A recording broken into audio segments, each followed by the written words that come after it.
सुबह सुबह आप तमाम दर्शकों का बहुत बहुत स्वागत है। खबरें विद न्यूज हार्ट देख रहे हैं आप, और आज अकेले हैं लेकिन खबरें महत्वपूर्ण हैं। देखिए, खबरें आज बहुत ज्यादा तो नहीं, लेकिन जो इंपॉर्टेंट 2-3 अपडेट्स हैं वो आप तक हम पहुंचाने का काम करेंगे। कांग्रेस खेमे से बड़ी खबर निकलकर सामने आ रही है। कांग्रेस अब बिहार में ग्राउंड लेवल तक पहुंच बनाने के लिए एक बड़ी रणनीति पर काम कर रही है।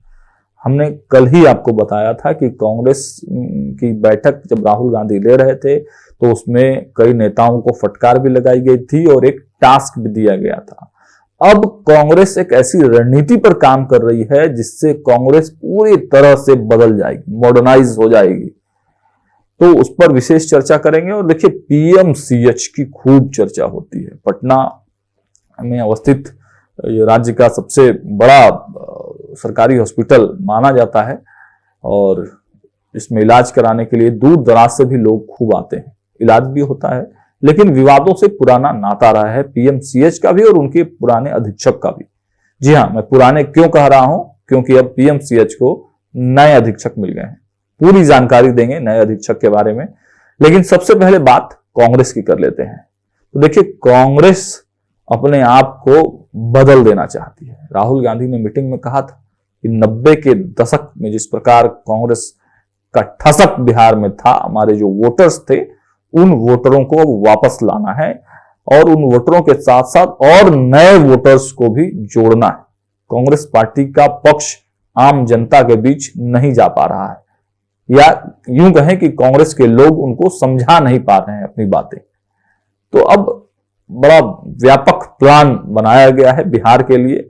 हालांकि कहा जा रहा है कि बिहार से पहले ये प्लान जो है 15-16 और भी राज्यों में जो है लागू किया गया था और वहां अच्छा रिजल्ट मिला है कांग्रेस को।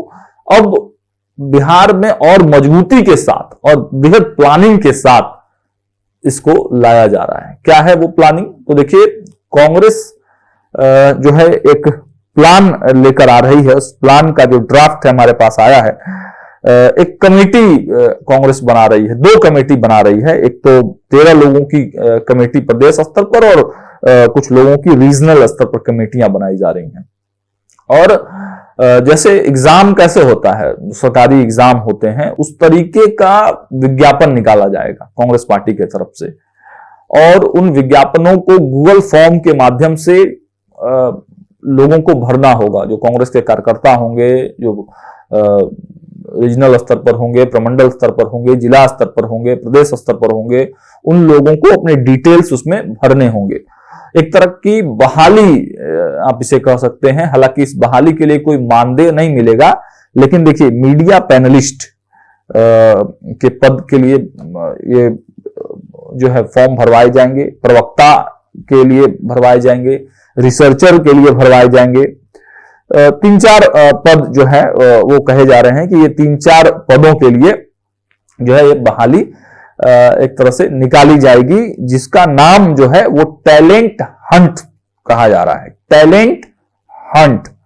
इस टैलेंट हंट में प्रवक्ता, शोधकर्ता और पब्लिसिटी कोऑर्डिनेटर को खोज कर लाया जाएगा। खोज कर और प्रॉपर चयन करके पूरी प्रक्रिया होगी। जैसे सरकारी बहालियों में पूरी प्रक्रिया होती है, सरकारी में भी या फिर बड़े इंस्टीट्यूट में आप जब नौकरी के लिए जाएंगे तो पूरी प्रक्रिया से आपको गुजरना पड़ेगा। पहले तो फॉर्म भरना पड़ेगा, फॉर्म में डिटेल लगाने होंगे, फिर पूरा तैयारी करके जाना होगा, इंटरव्यू देना होगा, एक प्रॉपर चयन कमेटी बनेगी, वो चयन कमेटी आपका चयन करेगी। तो वही प्रॉपर जो तरीका है वो इस टैलेंट हंट कार्यक्रम में कांग्रेस करने जा रही है। और जिला स्तर ही नहीं, प्रखंड और ग्रामीण स्तर के लोगों को इसके माध्यम से कांग्रेस पार्टी से जोड़ा तो जाएगा ही, लेकिन जो कांग्रेस को जानने वाले, समझने वाले लोग हैं, कांग्रेस के पक्ष को ज्यादा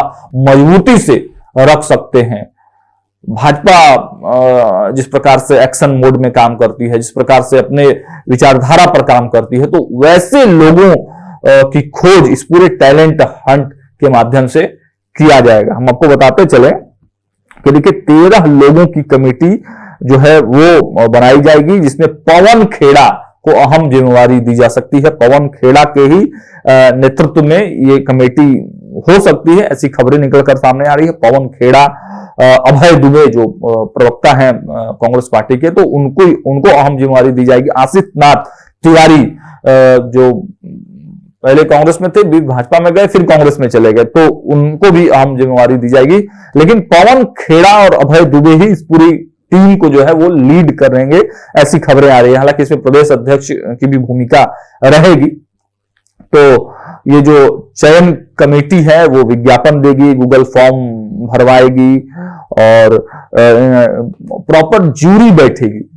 आप समझिए कि और उस ज्यूरी में केवल कांग्रेस के लोग नहीं रहेंगे, उस ज्यूरी में मीडिया के जो नामी चेहरे हैं, उन मीडिया के चेहरों को भी उसमें बुलाया जाएगा और वो ज्यूरी के रूप में रहेंगे। डिबेट होगा, मतलब पूरा प्लान है कि कांग्रेस पार्टी को पूरी तरह से नया बनाना है। राजद जिस प्रकार से कांग्रेस के वोट बैंक को कब्जा करके रखी है, तो उस वोट बैंक को कैसे वापस किया जाए और कैसे जो प्रवक्ताओं के माध्यम से, रिसर्चर्स के माध्यम से, मीडिया पैनलिस्ट के माध्यम से, इन लोगों के माध्यम से कांग्रेस पार्टी फिर से अपना वजूद बिहार में कायम करना चाहती है। और इसके लिए बहुत बड़ी प्लानिंग जो है कांग्रेस पार्टी में चल रही है, और बाकी जो डिटेल निकल कर आएंगे वो भी आप तक पहुंचाने का काम करेंगे। दूसरी खबर पर आते हैं। दूसरी खबर पीएमसीएच, राज्य का सबसे बड़ा अस्पताल पीएमसीएच। आईएस ठाकुर वहां के अधीक्षक हुआ करते थे कल तक, आज तक भी हैं, जब तक नए जो बने हैं अध्यक्ष वो ज्वाइन नहीं करते हैं। कहा जा रहा है कि 1 तारीख को वो ज्वाइन करेंगे। डॉक्टर राजीव सिंह, जी हां, इनका नाम है doctor Rajiv Singh, HOD physiology. आप स्क्रीन पर उनके तस्वीर और जो उनकी ज्वाइनिंग, जो उनको पदभार दिया गया है वो लेटर भी आप देख पा रहे हैं। तो देखिए, ये फिजियोलॉजी विभाग के एचओडी हैं, नॉन क्लिनिकल सब्जेक्ट कहा जाता है, और ये फर्स्ट ईयर के बच्चों को शरीर के बारे में पढ़ाते हैं। डॉक्टर राजीव सिंह, हालांकि कहा जा रहा है कि जो जानकारी शुरुआती निकल कर आई है कि भूमिहार समाज से आते हैं, लेकिन जाति पाति में बिल्कुल विश्वास नहीं करते हैं और कट्टर ईमानदार हैं, कट्टर ईमानदार हैं। मतलब नेताओं के पैरवी को तो बिल्कुल बर्दाश्त नहीं करेंगे, टस से मस नहीं होने वाले हैं। इनके डिसीजंस इतने ठोस हुआ करते हैं, इनकी ईमानदारी की चर्चाएं बहुत चर्चाएं पीएमसीएच में हो रही हैं। कहा जा रहा है कि बहुत अच्छे आदमी हैं, ड्राई ऑनेस्ट। मैंने तो एक आदमी से बात किया ऑफ कैमरा, उन्होंने कहा कि ड्राई ऑनेस्ट व्यक्ति हैं, मतलब इतना ईमानदार, इतने कड़क मिजाजी हैं कि अगर ये पीएमसीएच में रह गए तो सुधार देंगे पीएमसीएच को। जी हां, जिस पीएमसीएच में कई बार लाठियां भाजी गई हों, कई मीडिया कर्मियों पर, हालांकि हम लोगों तक को भी जो है वहां पर बहुत सारी मुसीबतों का सामना करना पड़ा था जब हम लोग वहां की खबरें दिखाने के लिए गए थे।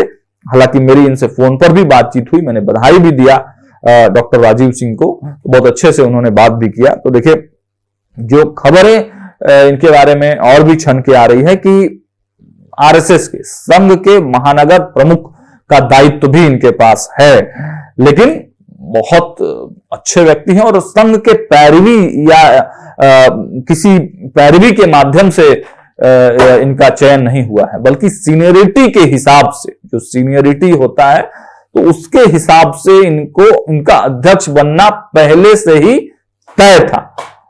मतलब ये नहीं है कि संघ में होने के वजह से इनको जो है वो पद दिया गया है, ऐसा बिल्कुल भी नहीं है। ये अधीक्षक इसलिए बनाए गए हैं क्योंकि सबसे सीनियर व्यक्ति यही हैं, तो इस वजह से इनको वहां पर दिया गया है। हालांकि इनके बारे में अपडेट और भी है कि ये भाजपा के एक बड़े नेता के भाई भी हैं।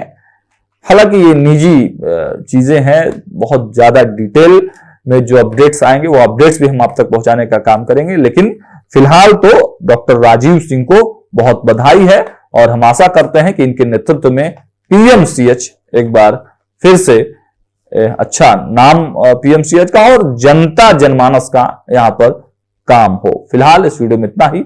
देखते रहिए न्यूज़ हाट। बहुत बहुत धन्यवाद।